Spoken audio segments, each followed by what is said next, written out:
ইনশাআল্লাহ আমি আপনাদের সন্তান হিসেবে সরলের সন্তান হিসেবে ইতিমধ্যেই ব্রাহ্মণবাড়িয়া 2 নির্বাচনী এলাকা থেকে আমাকে ডেকেছেন।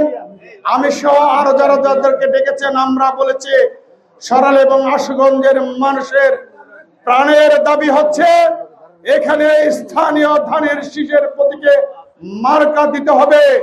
ধানের শীষের নাম শুনলে মানুষের মনে শিহরণ জাগে। ধানের শীষের নাম শুনলে শহীদ রাষ্ট্রপতি জিয়াউর রহমানের কথা মনে পড়ে। এই শহীদ রাষ্ট্রপতির জিয়াউর রহমানের হাত ধরে সরাইল আশুগঞ্জ হয়েছে বগুড়ার গাবতলী খ্যাত সরাইল আশুগঞ্জ আসন। বারবার ধানের শীষের প্রার্থী এখান থেকে বিজয় হয়েছে।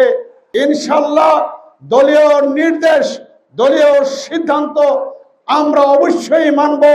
তবে দলকেও ভাবতে হবে এই সরলের জনগণ, এই আশুগঞ্জের জনগণ শুধুমাত্র ধানের শীষের সমর্থক হওয়ার কারণে এই 17 বছর ঘরে থাকতে পারে নাই, বিলে ঝিলে ঘুমিয়েছে, মামলা খেয়েছে, হুলিয়ার শিকার হয়েছে। সরাইল আশুগঞ্জের মানুষকে বোকা ভাবলে চলবে না।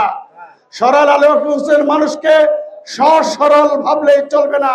চাপিয়ে দেবে সরাইল আশুগঞ্জের মানুষ অন্য মার্কায় ভোট দেবে, এটা প্রত্যাশা করা বুমেরাং হবে। বিগত দিনেও আপনারা দেখেছেন। সুতরাং দলের সর্বোচ্চ মহলের কাছে আহ্বান, সরাইল আশুগঞ্জের মানুষ ধানের শীষ মার্কা চিনে আপনারা ধানের শীষ মার্কায় সরাইল আশুগঞ্জের স্থানীয় প্রার্থীদের মনোনয়ন দেন। 4,28,000 ভোট সরাইল আশুগঞ্জে। আরো 2টি ইউনিয়ন আছে, যদি আসে 4,96,000 ভোটের মধ্যে আমার বিশ্বাস ধানের শীষ 4 লক্ষ ভোটের ব্যবধানে 4 লক্ষ ভোট পেয়ে বিজয় হবে। আর যদি তা না হয় তাহলে আমাদের নেতাকর্মীরা ব্যথা পাবে, বিক্ষুব্ধ হবে, চুপচাপ বসে থাকবে।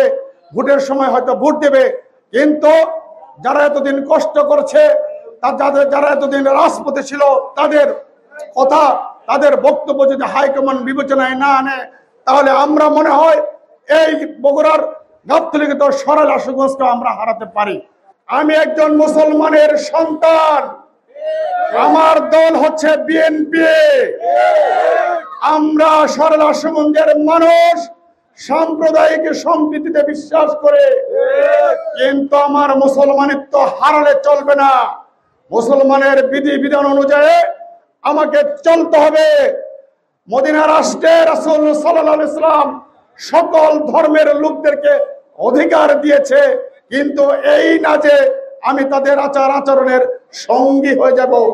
এই আমাদের সরাইল আশুগঞ্জের মানুষের আসন হচ্ছে ধানের শীষের আসন, ধর্মপ্রাণ মুসলমানের আসন। সুতরাং শহীদ রাষ্ট্রপতি জিয়াউর রহমানের ছুঁয়ে যাওয়া এই মাটিতে ধানের শীষের মার্কাই দিতে হবে।